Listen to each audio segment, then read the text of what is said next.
نبی کریم علیہ السلام نے سود سے در حقیقت بچایا تھا۔ تو بتائیے کہ تجارت کے اصول میں موجود ہے نا کہ تجارت کرتے ہوئے کس طرح سے آپ سود سے اپنے آپ کو بچا سکتے ہیں۔ آپ سیاست میں اگر جائیے گا، سیاست کے اصول میں میرے نبی کی سیرت میں موجود ہے۔ کاملیت کا مفہوم یہ ہے کہ آپ اپنی زندگی کے جس شعبے میں رسول کی سیرت سے رہنمائی لینا چاہتے ہو وہ رہنمائی موجود ہے۔ جس شعبے میں بھی لینا چاہتے ہو، سیاست میں اگر لینا چاہیں تب بھی موجود ہے۔ آج کل تو ہمارے یہاں سیاست کو لوگوں نے اتنا گندا کر دیا ہے کہ میں خود اسٹیج پہ لفظ سیاست کا جب بولتا ہوں تو میرا دل خود چاہتا ہے کہ کلی کر دوں۔ اتنا گندا سیاست کو کر دیا، حالانکہ یہ سیاست قرآن و حدیث کا یہ ماخذ ہے۔ یہ قرآن و حدیث سے استنباط ہے کہ کس طریقے سے حکومت آپ نے چلانی ہے، کس طریقے سے معاشرے کو امن کا گہوارہ آپ نے بنانا ہے، کس طریقے سے انتظامی امور آپ نے چلانے ہیں۔ یہ حقیقت معنوں میں قرآن و حدیث کی رہنمائی ہے، لیکن ہمارے لوگوں نے اس کو اتنا گندا کر دیا ہے کہ جب ایک مقرر اسٹیج پہ نام لیتا ہے تو لوگ بڑی حیرانگی سے اس کو تکتے ہیں، اور مقرر خود سوچتا ہے کہ یار میں نے کوئی برا لفظ تو نہیں کہہ دیا، کہ مجھے کلی تو نہیں کرنی پڑے گی کہ میں نے ایسا لفظ کہہ دیا ہوں زبان سے۔ ایسی بات نہیں ہے، میرے رسول کی زندگی میں یہ بھی نمونہ موجود ہے۔ یہ سیاست میں اصول اگر لینا چاہتے ہو، سیاسی لوگ اگر بہترین رہنما بنانا چاہتے ہو تو رسول کریم صلی اللہ علیہ وسلم کی سیرت سے روشنی دیں، وہ اصول موجود ہے۔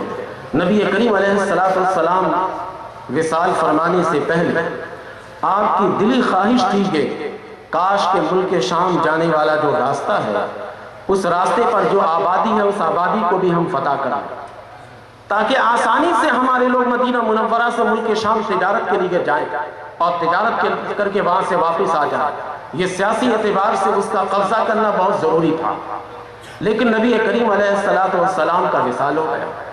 وہ علاقہ آپ نے فتح کرنے کا ارادہ کیا تھا، حضرت ابو بکر صدیق رضی اللہ تعالیٰ عنہ کے سامنے اس کا اظہار کیا تھا، اور ایک ظاہراً ایک لشکر آپ نے تیار کیا تھا کہ اس طرف بھیجا جائے، لیکن آپ ایسا نہیں کر پائے۔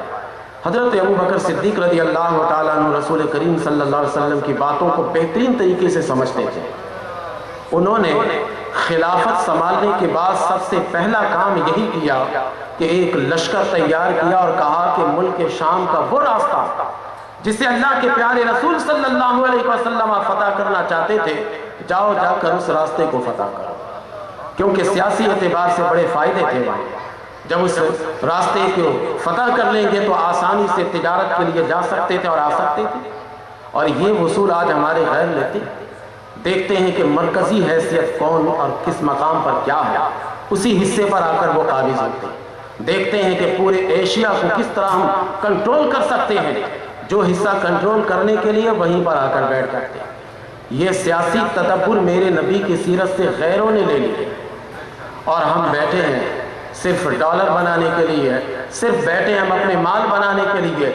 ہماری تباہی کس طرح سے آہستہ آہستہ ہمارے طرف آ رہی ہے، اس کے بارے میں کوئی ہوش نہیں آئی۔ میرے نبی صلی اللہ علیہ وسلم کی سیرت کو لیجئے، اس کے اندر جو کاملیت ہے وہ باغبانی کے اندر بھی موجود ہے، تجارت کے اصول کے اندر تجارت میں لیجئے آپ، اس کے لیے بھی موجود ہے، سیاست کے اندر آپ جانا چاہتے ہیں اس کے اندر بھی اصول موجود ہے۔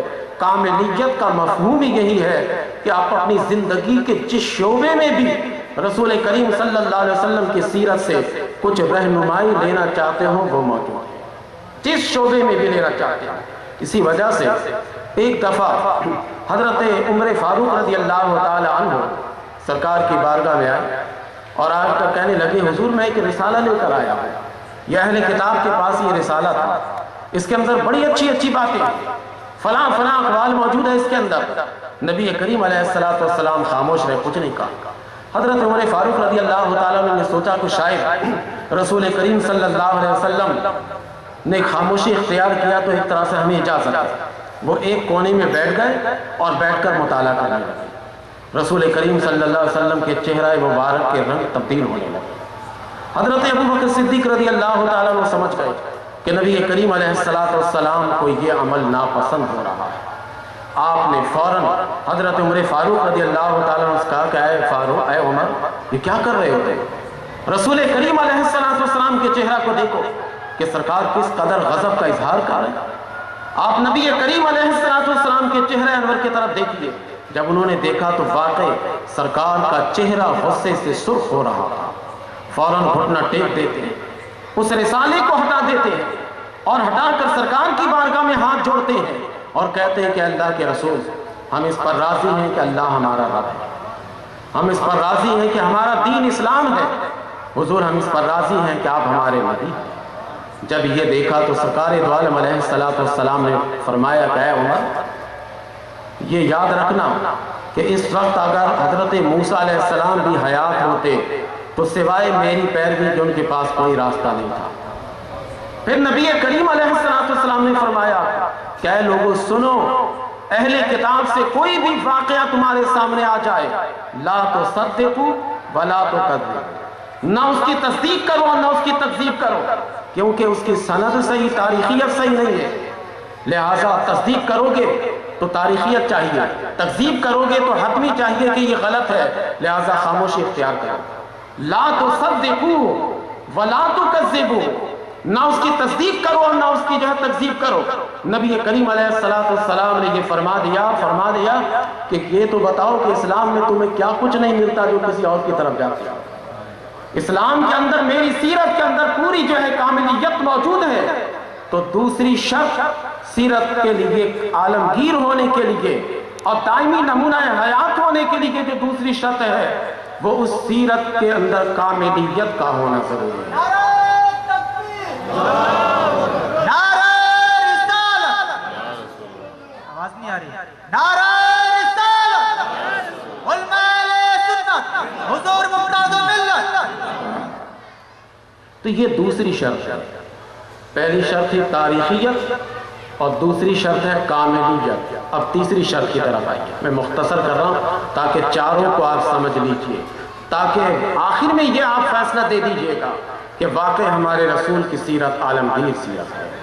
میرے رسول صلی اللہ علیہ وسلم کی سیرت یہ واقع دائمی نمونہ حیات ہے۔ جب سارے شرائط ان کے اندر پائے جا رہے ہیں تو پھر کس اعتبار سے ہم کسی اور کی سیرت کی طرف جائیں، کس اعتبار سے کسی اور کی طرف ہم جائیں؟ یہ کتنی بدبختی اور بدقسمتی ہے کہ یورپ سے آ کر لوگ کہتے ہیں وہاں یہ کام بڑا اچھا ہوتا، اسے اپنا لینا چاہیے ہمارے پاکستان میں۔ کبھی یہ نہیں دیکھا کہ مدینے میں یہ کام ہوتا ہے، اسے اپنا لینا چاہیے۔ کیا بات ہے، مدینے والے کی سیرت میں یہ کام موجود ہے، اسے اپنا لینا چاہیے۔ یہ نہیں دیکھتے، اس لیے کہ وہ رسول کی سیرت پڑھتے ہی نہیں ہیں، نبی کریم علیہ السلام کی سیرت طیبہ کا مطالعہ کرتے نہیں ہیں۔ کبھی دیکھیے تو شخص پیر کے کتابوں کا مطالعہ کرتے ہیں، اس کو ڈھونڈتے رہتے ہیں، کبھی کسی کی کتابوں کا مطالعہ کرتے رہتے ہیں نا ان سیاسی لیڈروں کے پاس، رسول کی سیرت کو پڑھتے ہی نہیں ہیں۔ اس لیے جب یورپ سے آتے ہیں تو یورپ کے چیزوں کی تعریف کرتے ہیں۔ نبی کریم علیہ السلام کی سیرت میں سب کچھ موجود ہے، ان لوگوں نے ریسرچ کر کے ہمارے رسول کی سیرت ہی کو سب کچھ اپنایا ہے، نام بدل دیا ہے، بس سب کچھ وہی ہے۔ تو یہ دوسری شرط ہے کاملیت۔ تیسری شرط کی طرف آئی ہے۔ تیسری شرط کسی بھی سیرت کے عالمگیر اور دائمی نمونہ حیات ہونے کے لیے جامعیت ہے۔ جامعیت، کاملیت اور جامعیت، ان دونوں میں بڑا باریک سا فرق ہے، اور اس باریک سے فرق کو سمجھنے کے لیے انتہائی توجہ چاہیے۔ جامعیت اور کاملیت میں فرق یہ ہے کہ کاملیت میں ہر شعبے میں رہنمائی ملتی ہے اور جامعیت میں ہر شخص کو رہنمائی ملتی ہے۔ یہ تھوڑا سا فرق ہے کہ کاملیت کا مطلب یہ ہے کہ جس شعبے میں چاہیے، اگر باغبانی میں رہنمائی چاہیے تو موجود ہے، اگر تجارت میں رہنمائی چاہیے تو موجود ہے، معیشت میں رہنمائی چاہیے تو موجود ہے، اگر آپ اپنے گھر کے اندر کی زندگی میں رہنمائی چاہتے ہیں وہ موجود ہے، اگر آپ باہر کی زندگی میں، معاشرتی زندگی میں رہنمائی چاہتے ہیں تو وہ موجود ہے۔ اور جامعیت کا مطلب یہ ہے کہ ایک درویش، ایک طالب علم اور ایک بادشاہ یہ اگر چاہے کہ ہم اپنی سلطنت میں رہنمائی چاہتے ہیں تو وہ موجود ہے۔ ایک باریک سا فرق ہے۔